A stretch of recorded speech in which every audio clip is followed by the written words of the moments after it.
Kia ora and welcome to our first video news review of 2022. I'm David Chaston and this is 90 at 9, brought to you by interest.co.nz. This is where we get everything you need to know in 90 seconds at 9 o'clock. With news, China is on a knife edge in its battle to keep Omicron out. This year, Chinese New Year, the Year of the Tiger, starts officially on February the 1st, and then there's about 2 weeks of public celebrations until Lantern Festival. And the related travel season is about to start now and will run to the end of February. This year it will be stunted with restrictions around their hosting of the Winter Olympics and the threat of an Omicron outbreak. It is a nervous time in China as a growing set of travel bans are being imposed. For traders with China, consumption should rise, but logistics problems will be intense as well.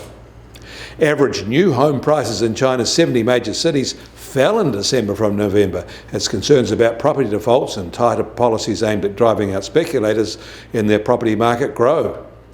But there was better news for them on the trade front. China's trade balance swelled in December as exports growth stayed elevated and was rising 4.8% from November, while import growth slowed, falling 2.8% from the prior month.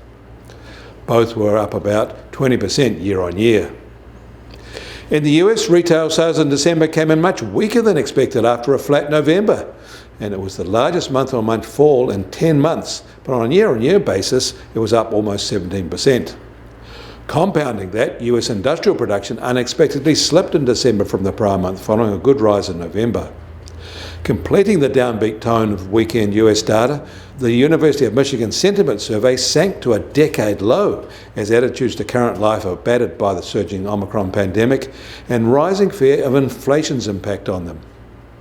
In Australia, home loans jumped 6.3% in November from October, mostly driven by an improvement in owner-occupied lending of 7.6%. But this probably won't be repeated for a set of reasons. Firstly, the hit Omicron is taking. Secondly, the RBA's wind back of its money printing. And thirdly, rising mortgage interest rates ahead of the RBA's change at some point.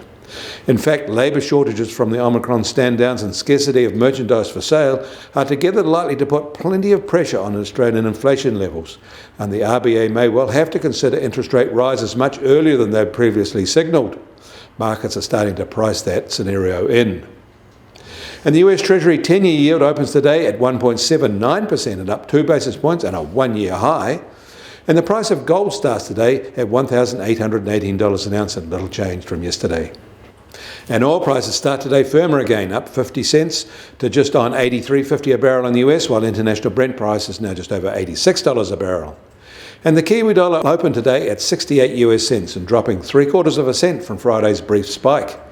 Against the Australian dollar, we're firmish at 94.5 Australian cents, and against the euro, we're holding at 59.7 euro cents.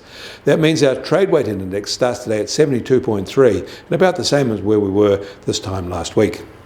Kia ora, I'm David Chaston. That was 90 at 9, brought to you by interest.co.nz.